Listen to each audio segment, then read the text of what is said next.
Assalamu alaikum students, this is Farwa Batool, your O-level computer science instructor, and welcome to another video.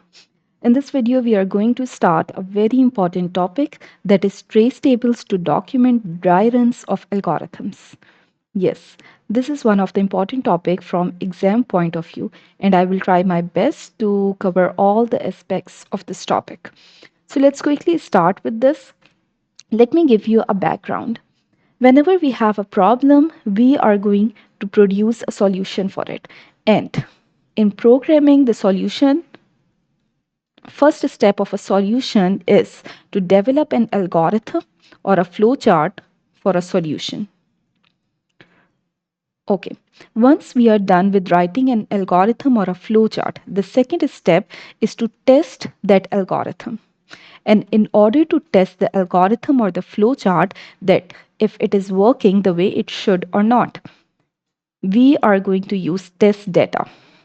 If you don't know what is test data, please go ahead and watch my previous videos in which I have explained each and every aspect of test data, that how we can apply an algorithm in order to find out its purpose. Now, in testing, we dry run the algorithm. What is dry run? Let me tell you the definition of dry run of an algorithm. By definition, a dry run is basically a manual exercise of working through an algorithm step by step. Let me write it for you here. The manual exercise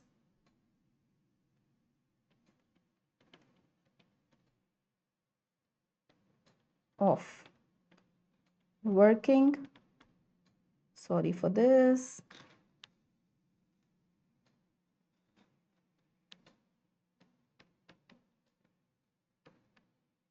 through an algorithm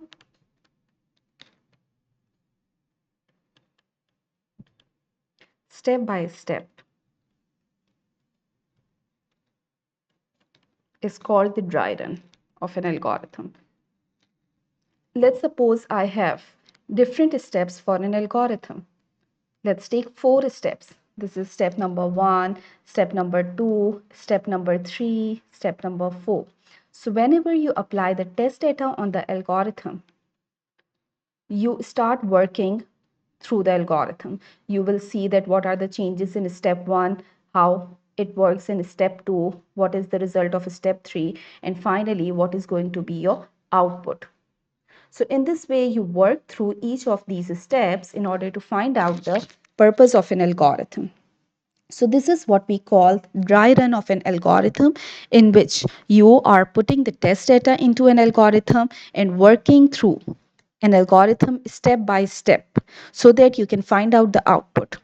Now, the second thing is, during dry run of an algorithm, you use trace tables. Now let me share the definition of trace table first, and then I will explain you. Okay, so here we go. A trace table is used to record the results of each step in an algorithm. It is basically a kind of table that you design according to your algorithm, and in this table you are going to have a column of each of the variables. Let's suppose in your algorithm there are 3 variables that you use, A, B, C. So what happens? You are going to make a column for each of these variables, and then when you are working manually, you will record the changes in the values of the variables step by step. Another thing that you have to record is the input data, that what is the test data or the input data that you give to the algorithm. And also, once you are done with the dry run of algorithm, there is some output that you get at the end of your algorithm. So you have to record that output as well after working through each of these steps. So let me quickly explain you everything in detail again. A trace table is one in which you are going to record the values of the variables in the algorithm step by step. Let's suppose in step number 1, variable A is set to 0, variable B set to 0, variable C set to 100. So you will record in step number 1 the values of variable.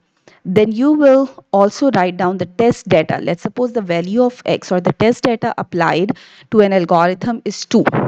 So in this way, you are going to record for each step. Let's suppose in step number 2, the value of variable B is changed from 0 to 2. So in this way, you are going to record the changes in the values of the variables at each step. And finally, after all the steps, you are, let's suppose, going to get some output. So you will write down the output of your algorithm. So it is basically a record in form of a table that we call a trace table, and it is used to show the dry run of an algorithm. Now, quickly moving towards a worked example of your book so that you can easily understand that how we can fill the trace table for any algorithm or flowchart. Okay, so this is the worked example in which there is a flowchart given to you and you have some test data that you will apply in an algorithm, and you will dry run the algorithm and also fill the trace table according to the given test data. Now, look at here. These are the different steps to your flowchart. In the first step, the values of three variables are set: 0, 0, 100. So look at the trace table. In the trace table, three variables have set in form of a column. You have given one column to variable A, then the other is for variable B, the third one is for variable C. So you have to set each column for your variable that is in your algorithm. Once you set the columns for the variables, the next thing is you will see that if there is any input data that you will give as an input to your algorithm. In the second step, we can see that a variable X is used for an input data or the test data in our case, because we are testing right now. So we have set a column for the input data or the test data, that is X.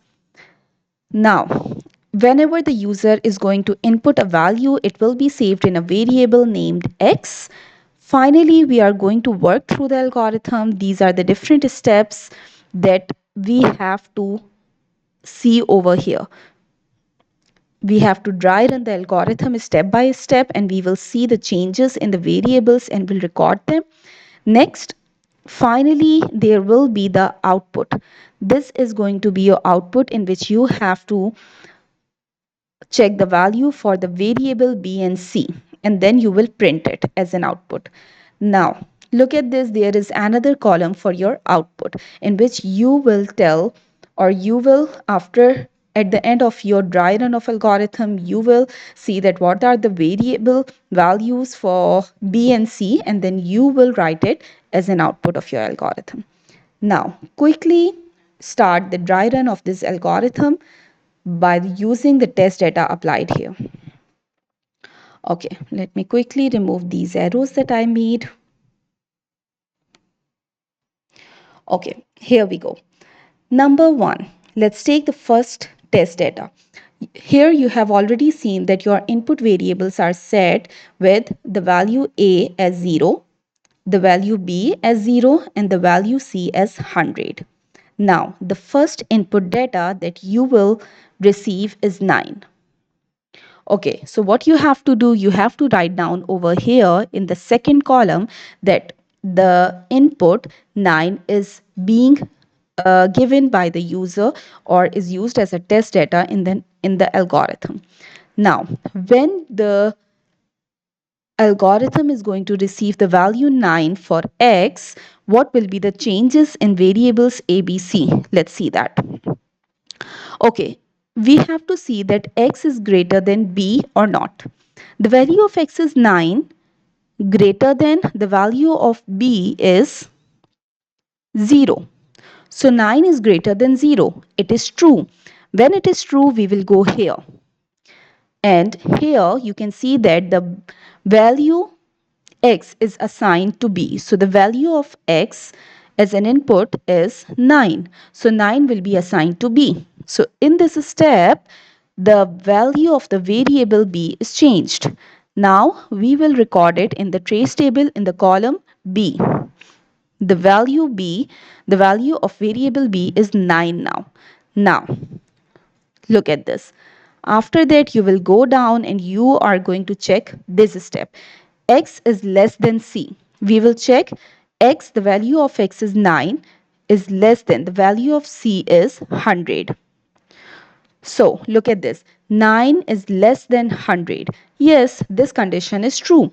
Since the condition is true, you are going here. Yes. And in yes, you can see that the value of the variable C is changed with the test data 9. The value of x is 9, which is assigned to the variable C. So quickly write down 9 in the column C. Now once you are done with this, you will go down and here you will see that the value of A is incremented. A is assigned a value that is A plus 1. Right now A was 0 in this step, then plus 1 means that the value of A will be 1 now. So quickly write down the changes in the value of variable A, that is 1. Now go down, let's see this condition. A, the value of A is 1. 1 is less than 10, which is true. When it is true, you are not going down because the condition is true. In true condition, you are going back to your loop again. Okay, so this is going to be the end of iteration number 1.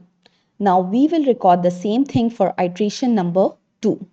Now in 2, look at this input x. Now the second value of your test data is taken as an input, which is 7. Look at here.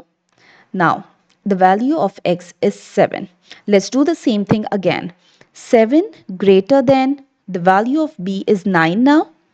7 is greater than 9. No, this is false. So you will go down. X, the value of x is 7, less than the value of c is 9 again. 7 is less than 9. Yes, 7 is less than 9. This is true. So you will go to yes. And in yes, you will assign the value of x to variable c. The value of x is 7 right now.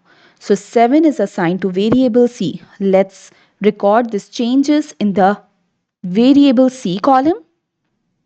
Look at here. Since the value of variable c is assigned 7, so we will write 7 in our trace table. Now go down. When you will go down, you will see that a is again incremented. The value of a previously, in the previous iteration is 1. 1 plus 1 is going to be 2.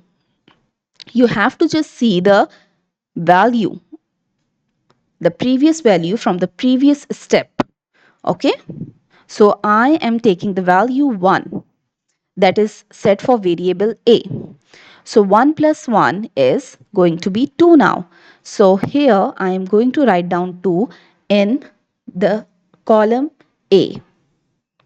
Now quickly moving towards the next one, you will check that the value of A, that is 2, is less than 10, which is true. When it is true, you are going back to the loop again. So quickly doing for the third iteration now. I hope that you are getting the working of this algorithm.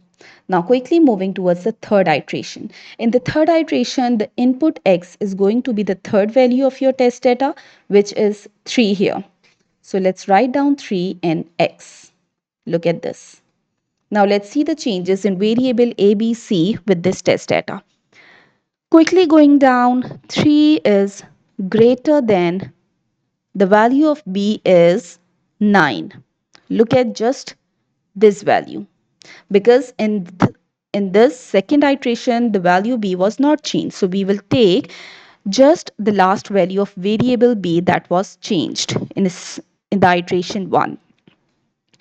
Now, 3 is greater than 9, which is wrong. No.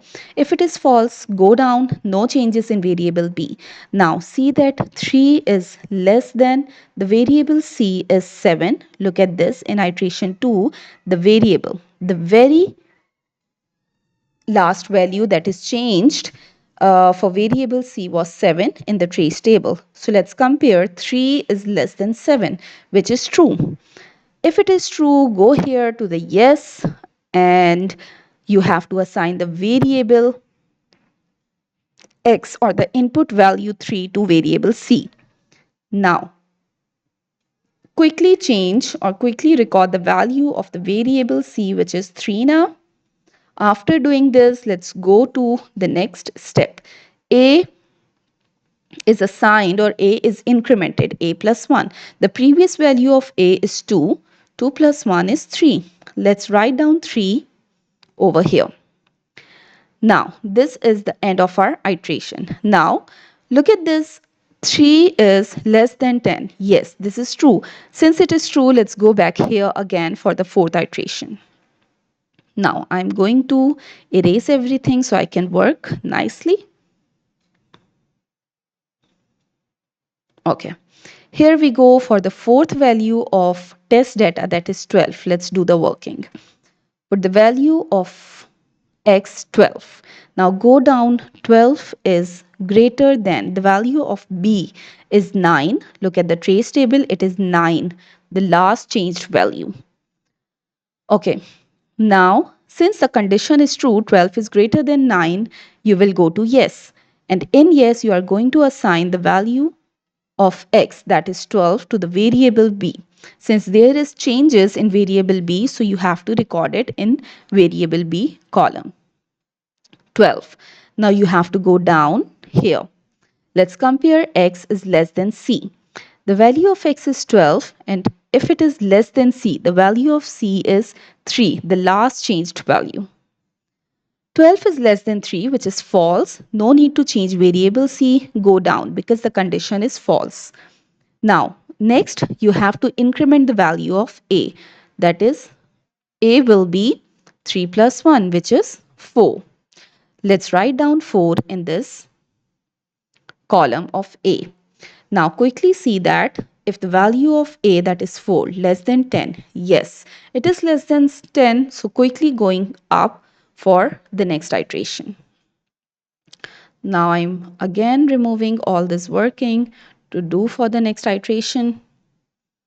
Okay, here we go. Now for the next value of your test data, which is 6. Let's record 6 in the column X. Now let's do the working here. 6 C. 6 is greater than variable b value, that is 12 right now. The last changed value of b is 12. So compare. 6 is greater than 12? No. Go down. No changes in variable b. Then 6 is less than, see the value of variable c, that is 3. 6 is less than 3. No, this is false. Now go down and increment the value of a. The value of a is 4. 4 plus 1 is going to be 5. Let's write down 5 in this iteration. Now go down. 5 is less than 10. Yes, this is true. Since it is true, let's go up. Now you have to do it for the next iteration because the condition is still, the exit condition is still not satisfied. Now, input x. Let's do for the next value of your test data, that is 4. Write down 4 in variable x column and see that 4 is greater than value of b variable is 12. Is 4 greater than 12? No. Go down. Compare the value of 4 with variable c value, that is 3. 4 is less than 3, which is again false. Go down. Increment the value of a. A is 5. The last changed value of A is 5. So 5 plus 1 is going to be 6. You have to write down 6 in variable A column. Now go down. 6 is less than 10, which is true. Since it is true, let's go back to the loop again.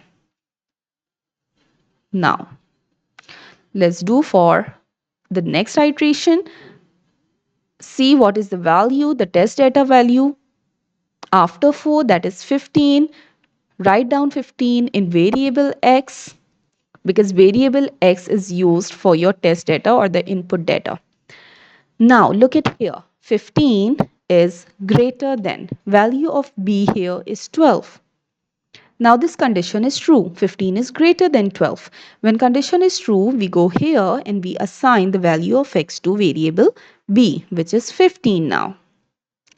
You have to record these changes in variable b here. Now, next go down and compare x with the value of variable c, which is 3. The last changed value of variable c is 3. 15 less than 3, which is true.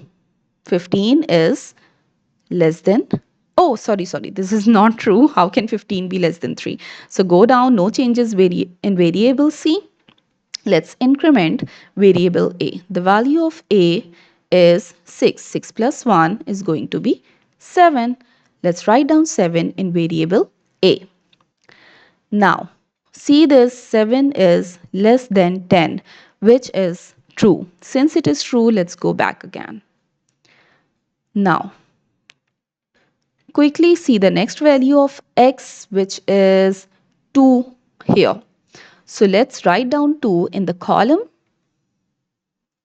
2 is an input or the test data. We have the next value for x. Now compare. 2 is greater than 15, which is wrong. Since it is false, let's go down. 2 is less than 3. Value of c is 3, which is true.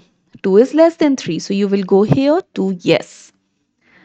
Okay, now you have to assign the value of x, which is 3 in this case, to variable c and write down the changes in variable c in your trace table. Oh, this is 2 in this step because the value of variable x is 2. So write down 2 in variable c now. Go down, increment the value of a. A has a value 7. 7 plus 1 is going to be 8. So let's see, 8 is less than 10, which is true. When it is true, you have to go up. Now we will see the next value of x. The next value of x after 2 is 8. So let's write down 8 in the column of x and then compare the values with variable b and c. 8 is greater than 15, since the last value of variable b is 15. 8 is not greater than 15, it's false. Go down, compare 8 with the value of c, which is 2. Is 8 less than 2? No, it's again false. Go down, increment the value of a, which is, oh, I did not write the value of a here. In the last iteration, it was incremented to 8. So now 8 plus 1, it is going to be 9. So let's write down 9 in this step and go down. See if 9 is less than 10, which is true. Go up. Now let's do for the next value of x. After 8, we have the next value, that is 5. So write down 5 in the column of x. Let me erase everything first, then do for the last iteration. Okay, write down the value of x, which is 5 in the column of x. Now let's compare. If 5 is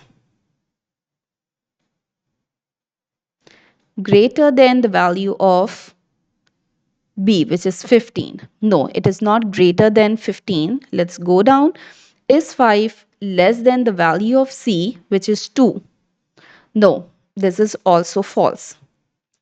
Now go down, increment the value of A. So the value of A is 9. 9 plus 1 is 10. Now here you can easily see that 10 is less than 10 is false. The value 10 is not less than 10. So here, since this condition becomes false, so we will go down. So finally, the exit condition is satisfied, and here we are going to write down the output values. Okay, at the end, let's write down 10 over here in variable A and write down the values of output. You have displayed the values B and C as an output. So in the trace table, the final value of B is 15. Write down 15, comma. The next value is C. No need for the comma because comma is part of your programming. It is not part of your output. So the output that is displayed to the user will be 15 and C. The value of C is 2. 15 and 2 will be displayed on your screen as an output of this algorithm. So this is how you are going to fill the trace table for any algorithm using the test data. I hope that this example is clear to you. In the next video, we are going to use the same example with the different test data. Stay tuned, stay connected, and do not forget to subscribe the channel. Bye-bye.